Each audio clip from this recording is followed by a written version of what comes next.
Neste mundo de tantas incertezas, a morte é uma coisa certa. Ela não respeita nosso status social, nem idade ou local, ninguém está imune a ela. Ainda assim, a mente humana recusa aceitá-la como algo final, e vários sábios do mundo declararam que a morte do corpo não é o final da existência de um indivíduo. As escrituras da Vedanta explicam a imortalidade do espírito e afirmam que a nossa verdadeira essência é imortal. O Bhagavad Gita diz que as armas não podem cortar o ser, nem o fogo queimá-lo, nem a água molhá-lo, nem o vento secá-lo. Ele é imutável, onipresente e imóvel, o ser é eterno. Nesta palestra vamos abordar a imortalidade da alma, estudando os pontos de vista da Vedanta. Om Sahana Vavatu Sahano Bhunaktu Sahaviryam Karavavahai Tejasvinavadhitamastuma Vidvishavahai Om Shanti Shanti Shanti Hari Om. Om, possa Brahma proteger-nos, mestre e discípulo. Possa ele nos alimentar. Possamos trabalhar juntos com grande energia. Que nosso estudo seja frutífero. Que o amor e a harmonia estejam entre nós. Prapanna parijataya totra vetraika panaye jnana mudraya krishnaya gita amritadurre namaha. Saudações ao Senhor Krishna, aquele que consegue retirar a essência da canção do Senhor e nos revelar essa mensagem com sua flauta. Em uma de suas mãos tem o símbolo do conhecimento e a outra segura o chicote. Ele é como uma árvore que satisfaz o desejo de todos aqueles que se entregam a ele. Samahitaya Shantaya Nisangaya Nirashishe Atmanam Janate Samyak Swasthaya Chanamo Namaha. Saudações àquele que está em perfeita tranquilidade e paz, que está calmo, além de todos os apegos e ansiedades, que alcançou o perfeito conhecimento do ser e repousa em equilíbrio.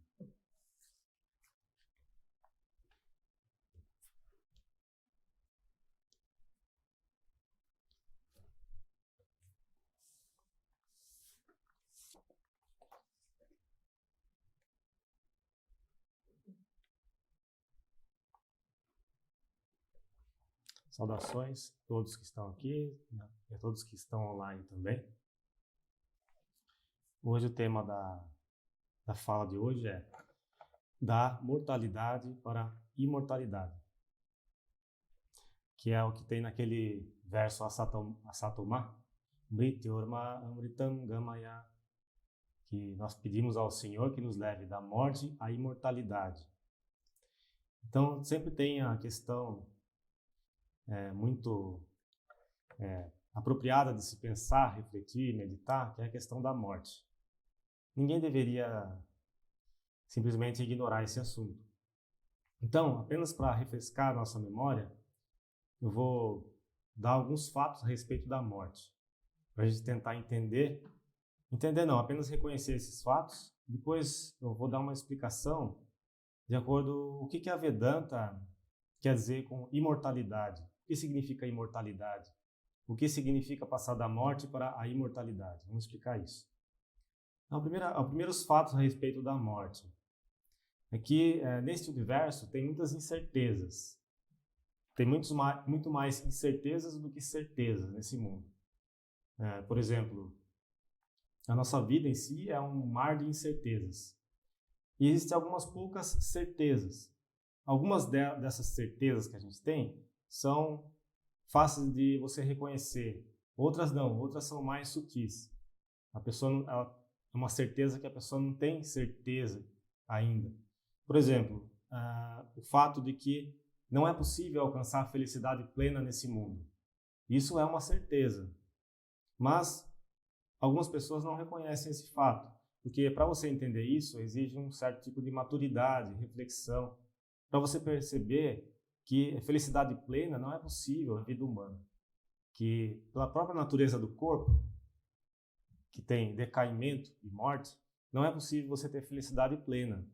Além disso, a vida é um jogo de altos e baixos, tem muitos altos, muitos baixos, e o que acontece é que a nossa mente sempre fica nesse balanço. Então é impossível você ter uma felicidade plena num ambiente assim, de altos e baixos, como é esse mundo. A outra coisa que é uma certeza, mas que é difícil de entender também, é que é impossível ter paz perfeita aqui nesse mundo. Assim como é impossível ter felicidade, é impossível ter uma paz plena, uma paz perene, que nunca vai mudar. Então, leva também ao fato de a gente reconhecer que é impossível ter segurança plena nesse mundo. Nós vivemos em um mar de insegurança também.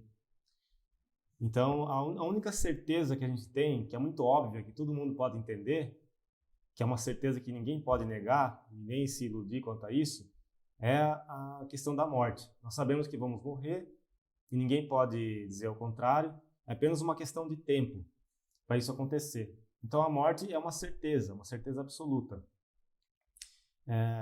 Então nesse mundo de incertezas, a morte é uma certeza. Um outro fato a respeito da morte, que vale a pena sempre lembrar, é que não existe certeza quanto a quando, como e de que maneira, como, quando, nem onde a morte virá. Ou seja, nem quando, nem onde, nem como a morte virá. Então a morte é uma incerteza total. É uma coisa que a gente não sabe, nem como, quando, onde virá, nem de que maneira, nem como. A outra coisa a respeito da morte é que ela não tem consideração por nada. Então a morte ela é um fato que não considera se o seu status social, a sua posição na sociedade, a sua idade, a sua moral, não considera nada disso. É uma coisa totalmente incerta, a morte. Esses são fatos a respeito da morte, que a gente tem na nossa cabeça e é sempre bom a gente lembrar disso. Agora, a mente humana, ela recusa aceitar a morte como sendo algo final. Existe alguma coisa na nossa mente que nos diz, que nos faz sempre querer entender que a morte não é algo final, que a gente não vai acabar com essa vida, que não significa que quando o corpo morrer vai acabar tudo. Então a nossa mente ela se recusa a aceitar isso. Por certos fatos da nossa vida, isso prova que a nossa mente recusa a aceitar isso. O nosso sentido comum nos impede de aceitar que a morte seja uma coisa final. Por exemplo, se nós aceitarmos que com a morte acaba tudo, muitas coisas da nossa vida vão ficar inexplicadas, vão ficar sem sentido. Por exemplo, o próprio sentido de justiça que a gente tem, né? Que eu tenho que fazer o bem, eu tenho que ajudar outras pessoas, eu tenho que ser uma pessoa boa. Se a vida vai acabar, se quando eu morrer vai acabar tudo, esse sentido de justiça ele fica meio frustrado. Você não tem por que eu fazer bem para outras pessoas se tudo vai acabar. E também qualquer outra tarefa que você faz para a elevação da sua alma, qualquer serviço altruísta também perde o significado se tudo vai acabar com a morte do corpo, né? Então, muitos das nossas metas, dos nossos esforços, eles têm inerente neles uma crença dentro de nós de que quando a gente morrer não vai acabar tudo, vai continuar, né?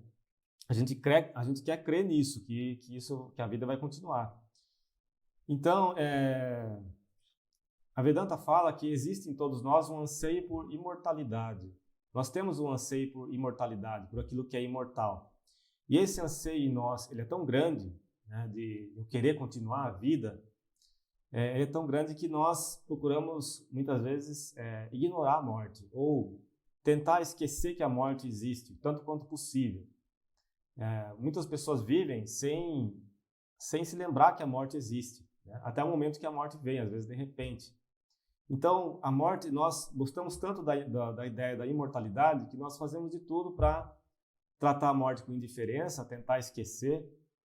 Às vezes passa do lado de um cemitério, já tampa para não ver, né? Então a gente faz de tudo para, de uma forma ou outra, ignorar a morte. Mas não adianta, ela sempre está nos perseguindo. Uma hora, sempre vem notícias de morte aqui e ali. Não temos como fugir dessa questão da morte. Tem uma história no Mahabharata, que eu vou contar, que é uma história curta, dos príncipes Pandavas, que é a respeito da morte. Então, os príncipes Pandavas, né, que são os mesmos onde Arjuna era um príncipe Pandava também. Eram 5 príncipes, né? eles estavam na floresta, em exílio, e eles estavam caminhando, fizeram uma longa caminhada. E no final dessa caminhada, eles pararam para descansar, e eles ficaram com muita sede.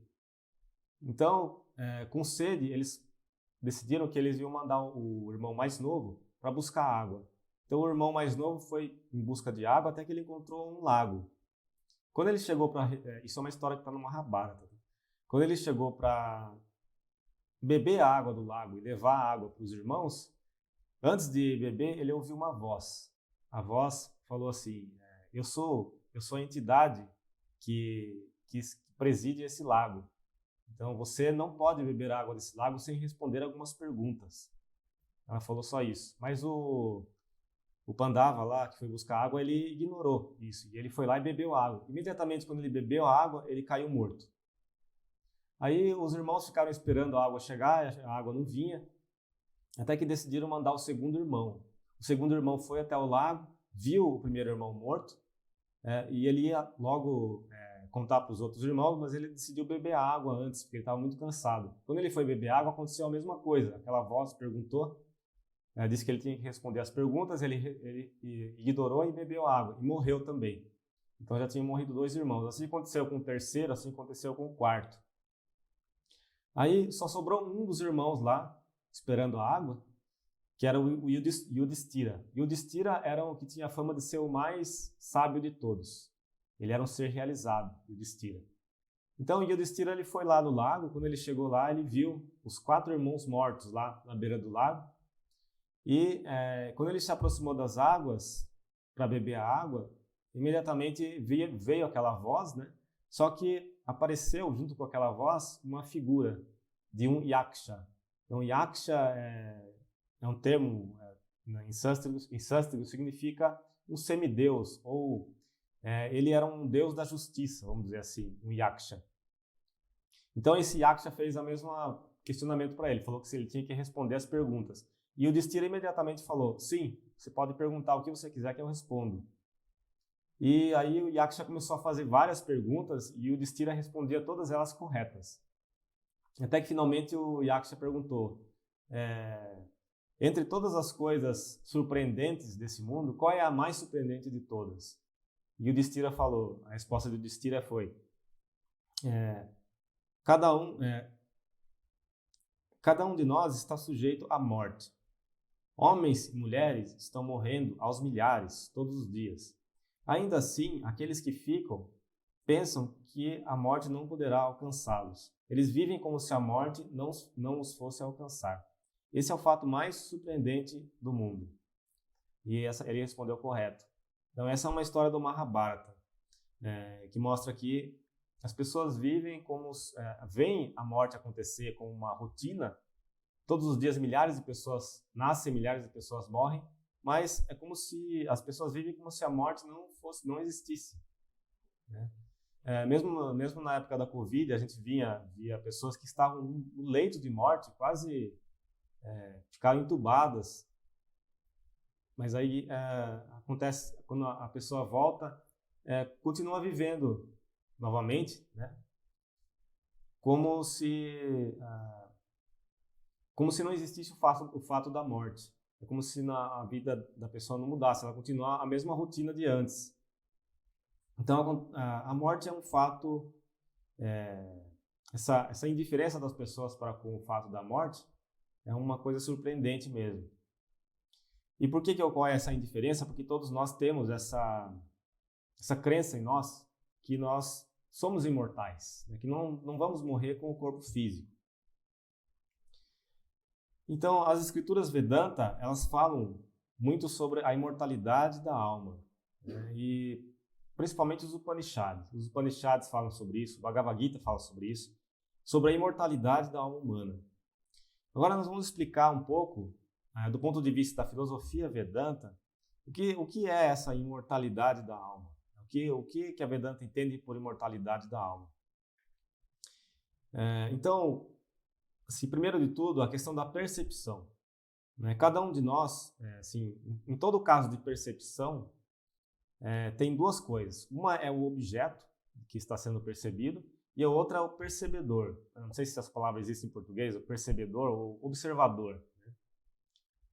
Então, aquele que está observando, o observador, a testemunha, e o objeto de observação, o objeto de percepção. Qual é a diferença fundamental entre o objeto de percepção e o observador? A diferença fundamental é que o percebedor ele tem consciência, ele tem autoconsciência, enquanto os objetos não. Eles não têm consciência inerente. Isso é uma verdade da Vedanta, ou seja, todos os objetos eles não têm consciência, enquanto o observador ele tem a consciência.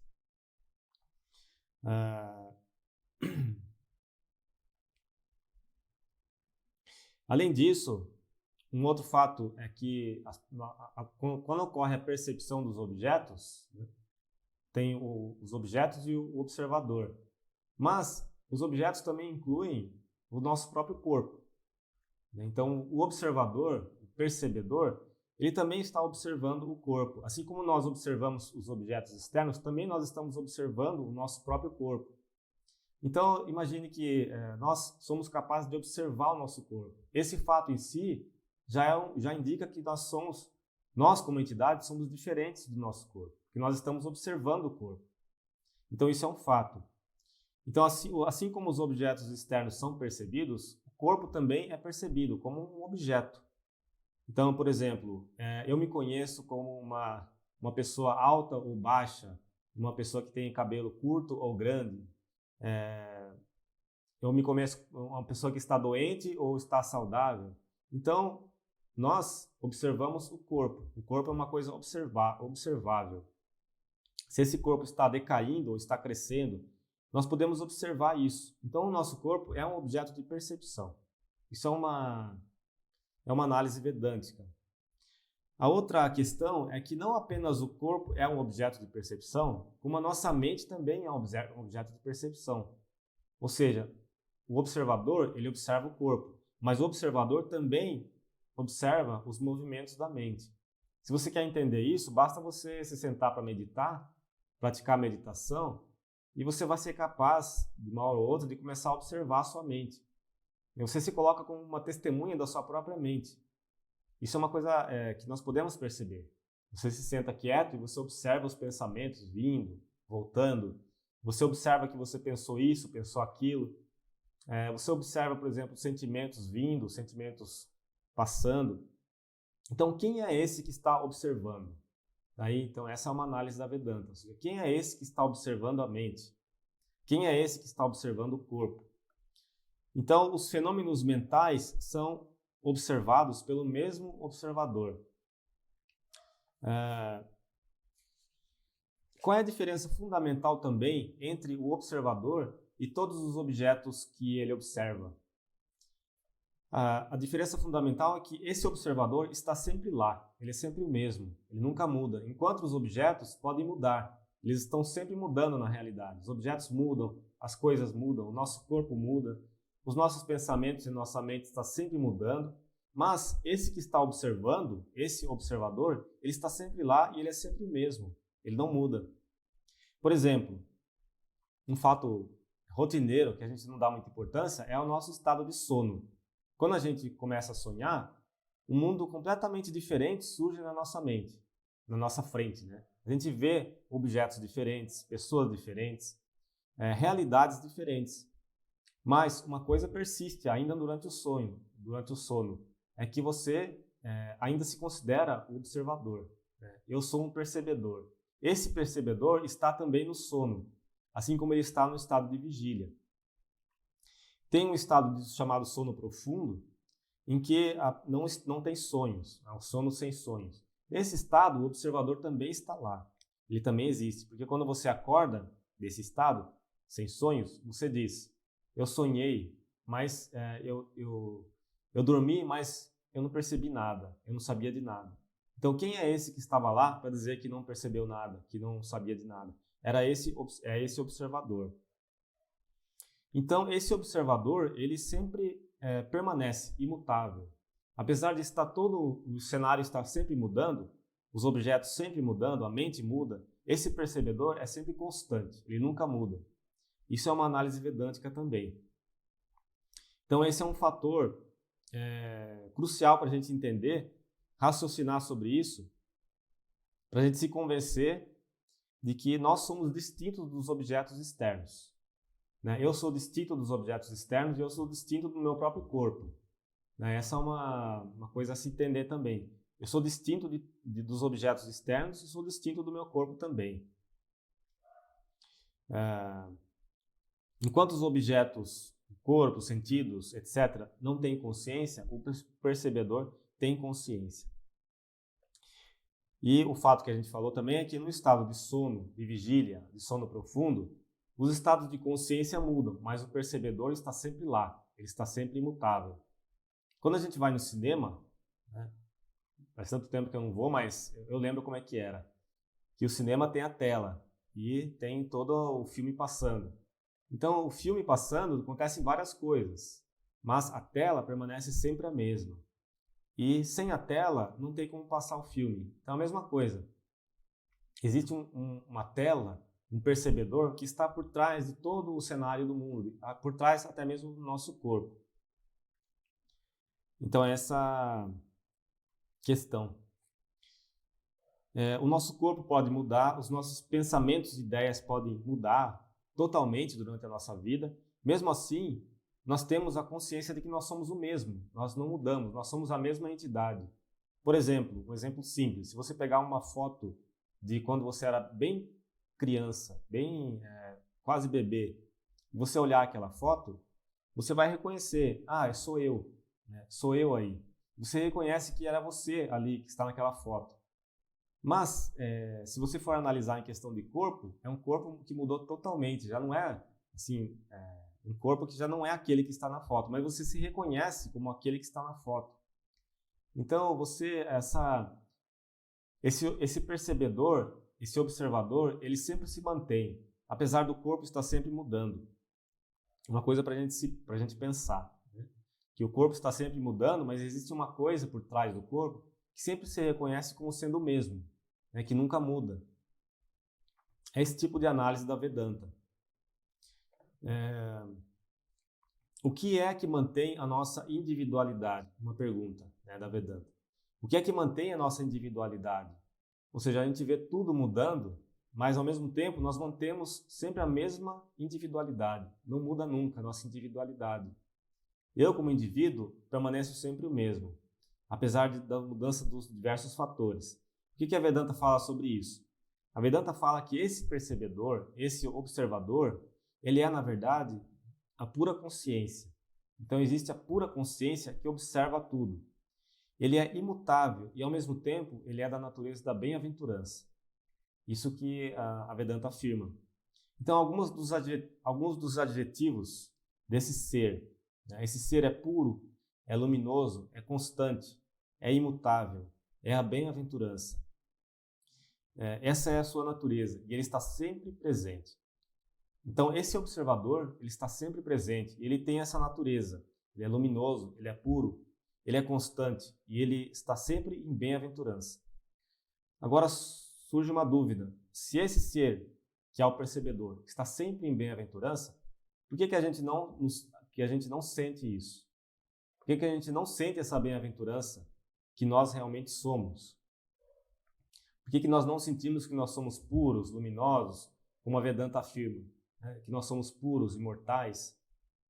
As próprias escrituras explicam. Elas falam, assim como o fogo está encoberto com fumaça, o espírito, o conhecimento do espírito está coberto com um tipo de ignorância. Então, com isso, o indivíduo ele não consegue reconhecer a natureza do puro espírito. Essa ignorância impede que ele reconheça que ele é puro espírito. Não apenas isso, ele não consegue reconhecer que ele é puro espírito e ele também se identifica com outra coisa, com o complexo corpo e mente. Então, essas duas coisas, a ignorância, causa em nós. A primeira coisa é que ela não nos deixa perceber a nossa verdadeira natureza. Ou seja, ela coloca como se fosse um véu, uma fumaça, que encobre a nossa verdadeira natureza. E, ao mesmo tempo, faz com que a gente se identifique com algo com que nós não somos, que é o complexo corpo e mente. Então, com isso, nós achamos que nós somos jovens, velhos, saudáveis, doentes, Nós achamos que nós somos ignorantes ou intelectuais, ou nós achamos isso ou aquilo a respeito de nós mesmos. Por quê? Por causa dessa identificação errada, né, que nós temos com o nosso corpo e com o nosso sistema psicofísico. Então, nós nos identificamos com uma coisa que nós não somos. Aí está a causa raiz de todos os problemas, né? Identificar-se erroneamente com aquilo que nós não somos. Então, com relação à imortalidade, nós não conseguiremos alcançar a imortalidade enquanto nós tivermos esse tipo de identificação. Então, todas as práticas da Vedanta estão no sentido de remover essa identificação para alcançar quem nós realmente somos. Um exemplo que eles dão: imagine que você tem dinheiro no seu casaco. Você tem um casaco e você tem dinheiro dentro do casaco. E você não sabe que o dinheiro está lá. E você vive vários anos pobre, trabalhando, mas você não sabe que você tem muito dinheiro dentro do seu casaco escondido. Então, enquanto você não souber, você vai continuar pobre. Imagine que você tem na sua sala de estar 1 quilo de ouro enterrado na sala de estar. E você não sabe disso. E você vive a vida toda pobre, sem saber disso. A mesma coisa acontece com a gente. A gente tem dentro de nós esse tesouro. Nós já somos esse ser puro. Mas a gente vive a vida toda, ou vidas todas, achando que nós não somos isso. Nós somos identificados com algo que é impermanente, que é passageiro, transitório, que é sujeito a nascimento e morte, que é sujeito à dor, todas essas coisas, pela falsa identificação. Os Upanishads falam que, tem uma citação dos Upanishads que falam que os seres humanos são como milho. Eles nascem e morrem como se fosse o milho. Ou seja, é rápido. O milho, se você plantar o milho, logo ele cresce e logo ele cai. Então, assim, o corpo humano também é assim. Ele nasce, permanece alguns anos e já morre. Então, essa é a outra pergunta. Por que as pessoas morrem? A resposta é porque elas nascem. Porque nascimento e morte são conectados. Então, não tem como ter nascimento sem ter morte. Algo que começou na vida vai terminar em morte. Isso é uma verdade inevitável, né? Mesmo que uma pessoa fala que se você ressuscitar outra pessoa, ela vai morrer, ela vai viver um tempo e vai morrer de novo, como Jesus fez, né? Ressuscitou Lázaro. Lázaro voltou a viver. Mas onde é que está Lázaro hoje? Ele morreu. Então, a morte é um fato inevitável. Você não tem como evitar a morte. Agora o questionamento surge. Como é que a pessoa alcança a imortalidade, né? Nós já explicamos de maneira geral o que é a imortalidade de acordo com a Vedanta. É você saber que, em realidade, você é um espírito puro. Isso é a imortalidade. Você reconhecer que você é um espírito puro. E isso pode ser feito mesmo enquanto você está vivendo num corpo. Não é algo que tem que ser feito após a vida. Então você pode reconhecer a imortalidade até mesmo enquanto você está vivendo. Esse é um estado chamado Jiva Mukta. Jiva Mukta Viveka, ou seja, o conhecimento que liberta. O conhecimento que dá a libertação, que é o conhecimento de que nós somos o espírito imortal. Isso não é impossível de alcançar. Vários sábias alcançaram esse conhecimento da imortalidade. Sri Ramakrishna, por exemplo, mas até muitos filósofos ocidentais alcançaram esse conhecimento. Um deles, por exemplo, foi Sócrates. Sócrates, ele tinha vários discípulos e no final da vida dele, o que aconteceu é que ele foi condenado a tomar o veneno, né? Todos aqueles que estudaram Sócrates sabem desse episódio, que no final da vida ele foi condenado a tomar o veneno, a cicuta, e nos momentos finais os discípulos estavam chorando, né? E Sócrates estava perfeitamente tranquilo. Aí um discípulo, o Sócrates falou: por que vocês estão chorando? Parece que vocês não aprenderam nada que eu ensinei. Ele falou isso. Isso mostra em si que ele não tinha nenhum medo da morte. E depois um discípulo perguntou para ele: Senhor, depois que o senhor morrer, o que o senhor quer que faça com o seu corpo? A gente enterra ou crema? E Sócrates, quando ele ouviu isso, ele riu, né? E ele respondeu para o discípulo: se você conseguir me pegar, você pode me enterrar. Se você conseguir me pegar, você pode me cremar. Então essa foi a resposta dele. Porque ele sabia que ele era o espírito imortal, ou seja, ele sabia, ele desafiava a morte, ele sabia que para ele não tinha morte. Então, para todas as pessoas que alcançaram esse conhecimento do espírito imortal, a pessoa perde o medo da morte. Porque ela entende que ela não é o corpo. Então ela vai ter medo do quê? Eu vou ter medo de uma coisa que vai morrer que não sou eu? Todo o problema está na identificação errada. Né? Uma questão muito simples. As pessoas, às vezes, um exemplo bem banal. As pessoas se identificam muito com o cabelo. Meu cabelo é muito bonito, comprido, bem cuidado. Então, enquanto o cabelo está grudado no seu corpo, você toma muito cuidado dele, ele é tudo para você. Mas no momento que alguém vai e corta o seu cabelo, ele já não está no seu corpo, para você não tem valor. Né? Então aquilo que há 5 minutos atrás você dava tanta importância, que é a sua própria vida, no momento seguinte ele está fora do seu corpo, você considera como se não fosse algo, você se desidentifica dele. Então, se a pessoa queimar o cabelo, ou jogar no lixo, ou jogar no mato, para você tanto faz, porque o cabelo já não é uma coisa que você perdeu a identificação com ele. Exatamente assim acontece com a pessoa que alcança o conhecimento do Espírito, né? O conhecimento de que ele é um Espírito eterno. Esse conhecimento faz a pessoa entender que ela não é o corpo, então ela entende claramente. Para ela, então, não existe mais medo da morte, porque ela entende que ela não é o corpo. É simples assim. Tem uma outra história do Alexandre o Grande. Então, isso está uma história bem conhecida na Índia também, que o Alexandre o Grande, ele foi, um certo período, ele foi para a Índia, né, com todo o seu exército.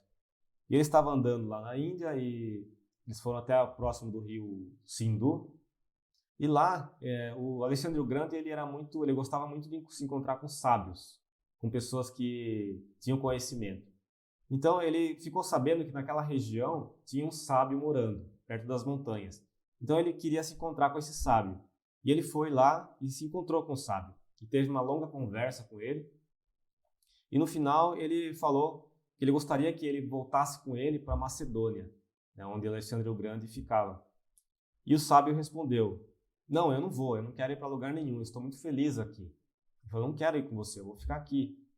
E o Alexandre o Grande, ele tentou de qualquer maneira persuadir esse santo a ir com ele para Macedônia. Mas o santo, ele falou: não, eu não vou, eu vou ficar aqui mesmo, eu não quero ir, estou muito bem aqui.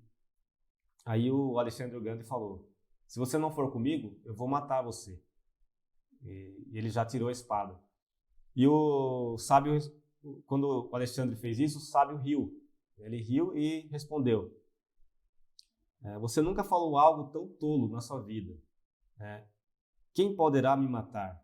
As armas não podem me cortar, o fogo não pode me queimar, a água não pode me molhar, o ar não pode me secar, eu sou imortal. Então essa é uma história conhecida. O que esse sábio falou, que o fogo não pode me queimar, que a arma não pode me cortar, é exatamente um dos versos que está no Bhagavad Gita, no capítulo 2, que fala que o fogo não pode queimar, o vento não pode secar, as armas não podem cortar. Então aquele que tem o conhecimento de que ele é o ser imortal, ele tem esse conhecimento de que ele também, que ele não é o corpo. Então para ele o que acontecer com o corpo, para ele tanto faz. Então enquanto nós como indivíduos não tivermos esse conhecimento de que nós somos o espírito, nós não vamos alcançar a imortalidade, nós seremos mortais. Ou seja, nós sempre ficaremos presos à ilusão de nascimento e morte. Eu nasci, eu cresci, eu morri. Então, isso traz consigo inúmeros medos, sofrimentos, pelo fato desse desconhecimento. Então, como que nós realizamos essa imortalidade do espírito?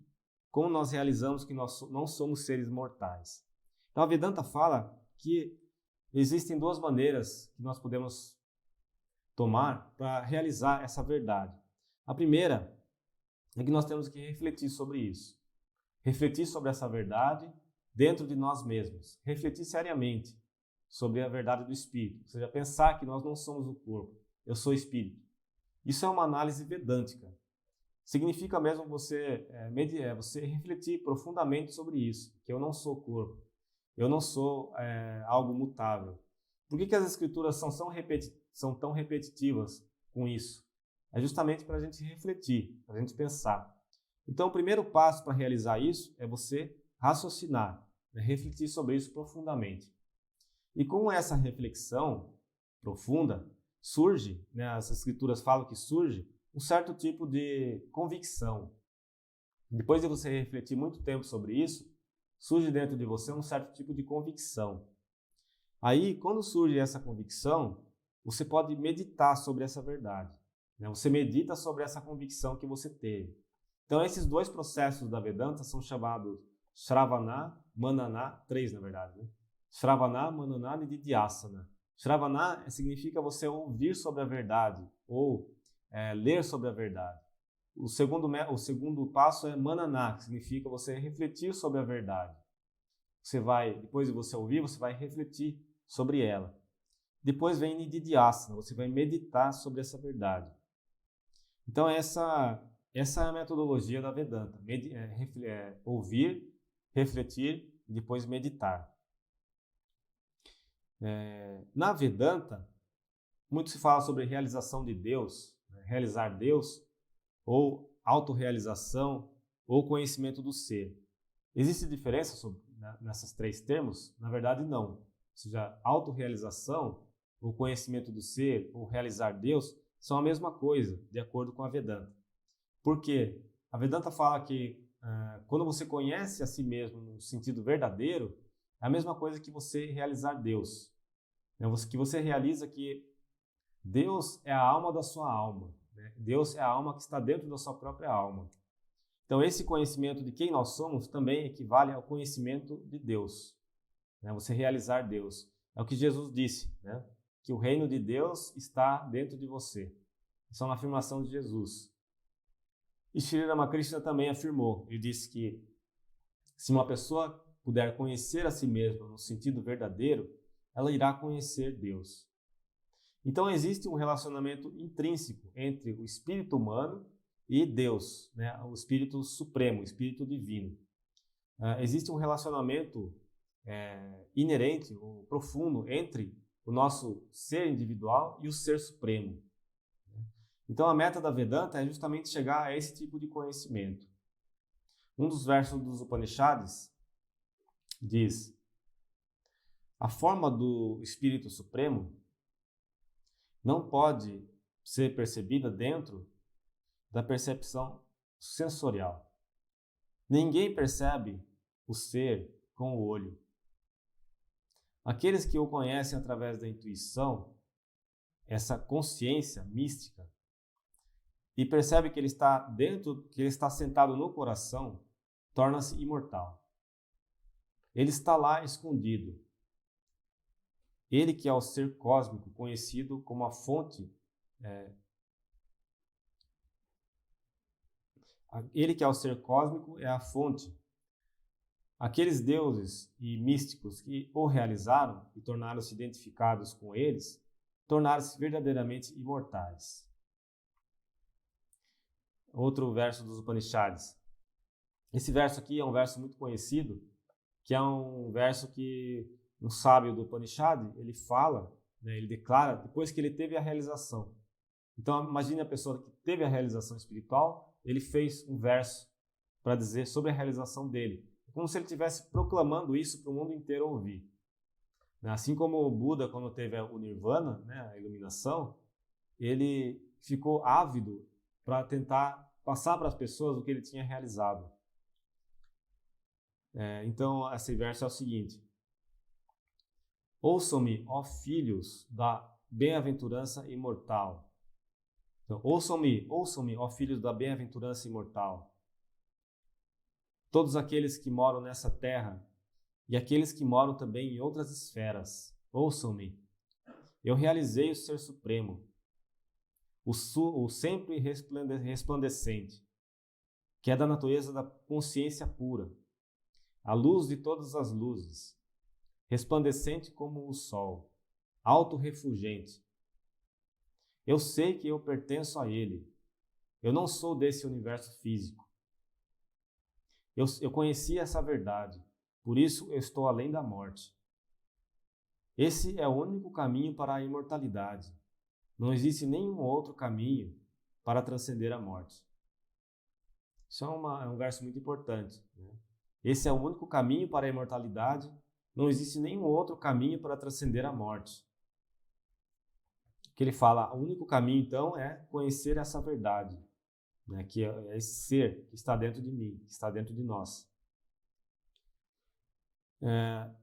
Para nós realizarmos esse ser supremo, o que os mestres falam também, que nós temos que ter devoção, nós temos que ter adoração a Ele. Mas antes de tudo, nós temos que ter pureza, nós temos que nos tornar purificados. Não basta apenas você refletir, contemplar, é necessário você passar por um processo de purificação. Depois que você passa por esse processo de purificação, então, nesse momento, você pode refletir, você pode meditar, e você vai realizar. É isso que as Escrituras falam. É necessário purificação, antes de tudo. Outro verso do Bhagavad Gita, que fala sobre aquele verso que eu mencionei, né, que está no capítulo 2, que fala sobre o ser imortal. Esse ser nunca é nascido, ele também não morre. Não é que ele veio, surgiu e depois cessará de ser. Não, ele é eterno.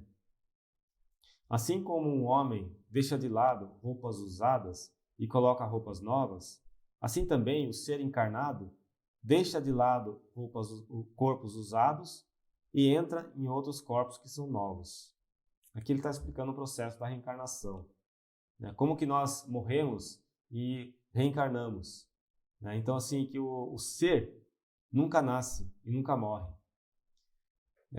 Assim como uma pessoa deixa de lado roupas usadas e coloca roupas novas, assim também o ser individual deixa de lado corpos usados e entra em corpos novos. Aí ele fala, o ser, as armas não podem cortar, o fogo não pode queimar, a água não pode molhar e o vento não pode secar. Esse ser não pode ser cortado, não pode ser queimado, não pode ser molhado, não pode ser secado. Ele é imutável, ele permeia a tudo, ele é imóvel, esse ser é eterno. Isso é um dos versos mais importantes do Bhagavad Gita, no capítulo 2, em que Shri Krishna está ensinando para Arjuna a natureza do ser. Porque Arjuna ele estava muito desanimado, né? Ele não queria lutar. Ele jogou as armas, ele falou que ele não ia lutar. E Shri Krishna ele começou a falar para Arjuna no capítulo 2 a mais alta filosofia, falando que você pensa que você vai para a guerra, você vai morrer? Quem é você? Você é o ser. As armas não podem cortar, o fogo não pode queimar. Você é o ser supremo. Então ele estava tentando impregnar na mente de Arjuna a verdadeira natureza dele, né? Que ele não era o corpo. Então, para ele, não tinha como morrer no campo de batalha, ele não era o corpo. Então, para terminar, o que é a diferença entre mortalidade e imortalidade? Qual é a diferença de morte e ausência de morte? De acordo com a Vedanta, está simplesmente em nós realizarmos o espírito puro, né? Realizar o espírito puro significa você alcançar a imortalidade, você transcender a morte, né? Você realizar que você é autoconsciente, que você é puro, que você é livre, né? Que você é um com o Espírito Supremo. Então, esse tipo de conhecimento é que coloca um fim para todos os nossos sofrimentos, nossos medos. Né? Conhecimento de que nós somos imortais e não limitados por nascimento e morte. Então, eu vou acabar por aqui.